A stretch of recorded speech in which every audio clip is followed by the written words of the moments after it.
Tonight, you will lie down, close your eyes, and within an hour or two, your brain will quietly build an entire world. People you know will walk into it. Places that have never existed will feel utterly familiar. Impossible things will happen, and you will simply accept them. No questions asked. And this is not new. Every human who has ever lived has gone to sleep and watched these private films play. Your brain does this to you almost every night, and most mornings you barely remember a single frame of it. Add it all up, and you will spend roughly 6 years of your life dreaming. 6 years. And after more than a century of serious science, no one can fully tell you why. Why do we dream?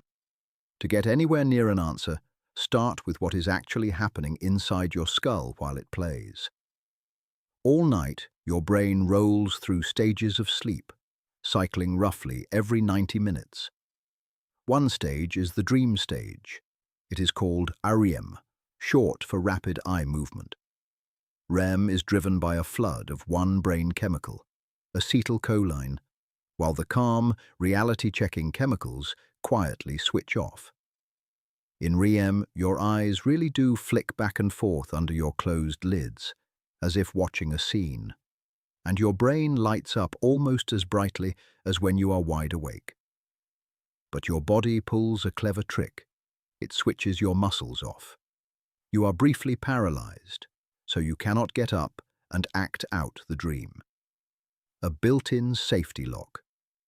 Now look closer at that glowing brain, because the activity is lopsided, and that lopsidedness explains a lot. The emotional alarm center, the amygdala, and the memory hub, the hippocampus, are firing hard. But the region right behind your forehead, the prefrontal cortex, your inner voice of logic, goes quiet. So you are left with a brain that is emotional, flooded with memories, vividly visual, and barely able to say, wait, that is impossible. While it is happening, it does not feel like a dream at all. It feels like your whole reality. Which is exactly why you can fly to work on a giant cat and not blink. Your dreaming brain is less a camera recording reality and more a storyteller, improvising with whatever it finds lying around. All of that we can measure. The fight is over the next question. What is dreaming actually for? Scientists have 3 strong answers. Not one of them has knocked out the others. Answer 1. Dreaming helps you remember. As you sleep, your brain sifts through the day, deciding what to keep and what to let fade. And the evidence here is beautifully specific. Researchers had people play a maze game, or the falling blocks puzzle Tetris right before bed.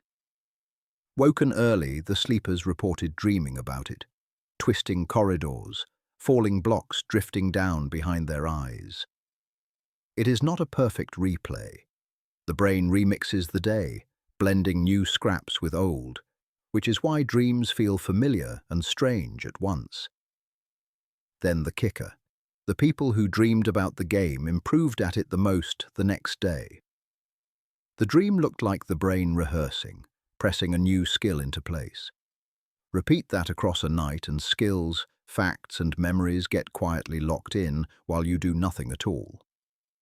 Scientists like Robert Stickgold say the dream is the visible tip of that hidden sorting, the part you happen to glimpse. Sometimes a piece of your day even surfaces nights later, once the brain has had time to file it, an effect they call the dream lag. But memories could be filed in silence, so tidying up cannot be the whole reason. Answer 2 is darker, and it comes straight from evolution. Think of your worst nightmares, being chased, falling, something hunting you through the dark.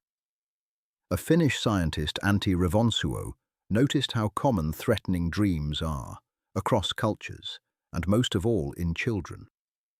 Children, and people who grow up somewhere genuinely dangerous, tend to have the most threat-packed dreams of all. His idea: a dream is a flight simulator for danger. Picture an ancestor whose brain rehearsed escaping predators every night, safely, while the body lay frozen. Outrun the lion 1,000 times in your sleep, and maybe you run a little better when it is real. That edge could mean the difference between surviving and not. It is a gripping idea. The snag. We can show threat is common in dreams, not that it is why dreaming exists. It does fit one strange fact. A nightmare may not be a glitch at all. It might be the system doing exactly what it evolved to do. Answer 3 may be the most personal of all. Dreaming is overnight therapy. In REM, your brain replays the charged moments of your life, the embarrassing, the frightening, the sad. But it replays them with the stress chemistry turned right down. One key stress signal, noradrenaline, drops to its lowest level of the entire day. So you get to relive the memory without the full punch of the feeling. The sleep scientist Matthew Walker calls it taking the sharp edge off your hardest experiences overnight. It may be why a worry that felt enormous at midnight can feel handleable by morning. It is the reason people have always said, sleep on it, and woken up feeling differently about the very same thing. Same problem, same facts, but the emotional sting has quietly drained out of it overnight. Block someone's REM, night after night, and their emotions turn raw and reactive. The therapy never ran. When the system works, you barely notice. When a frightening experience overwhelms it, the same scenes can replay again and again. Memory, threat practice, emotional healing. 3 strong ideas, each with real evidence behind it. So which one is right? The honest answer scientists are circling is uncomfortable. Maybe all of them, and maybe none, on its own. Dreaming might not have a single job. It might be several things your sleeping brain does at once. And the dream, the story you watch, might just be the part of all that work you happen to see. There is even a possibility that unsettles people, that the dream itself does nothing at all, that the brain is busy with vital maintenance, and the dream is simply what that maintenance feels like from the inside. We don't know, and that is not a gap in this video. It is a gap in human knowledge. 100 years of study, brain scanners and sleep labs, and the simplest question, why, is still wide open. There is a frontier here too. Some people learn to realize they are dreaming while it is still happening. Lucid dreaming.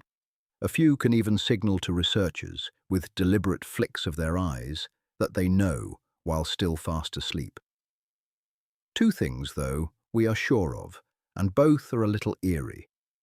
First, everyone dreams. Every single night, whether you remember it or not. People who swear they never dream almost always do. They just lose it on the way to waking. Catch them waking straight out of REM, and the dream is right there. Fresh.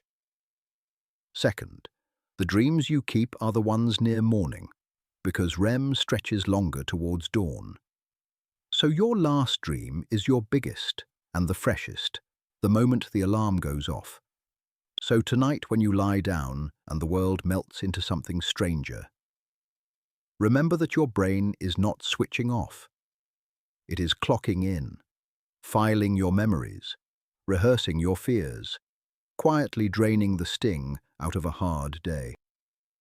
And it is doing this for everyone, tonight, all over the world. Billions of private worlds flickering in the dark. Building you a private world every night that nobody else will ever see, and that you will mostly forget by breakfast.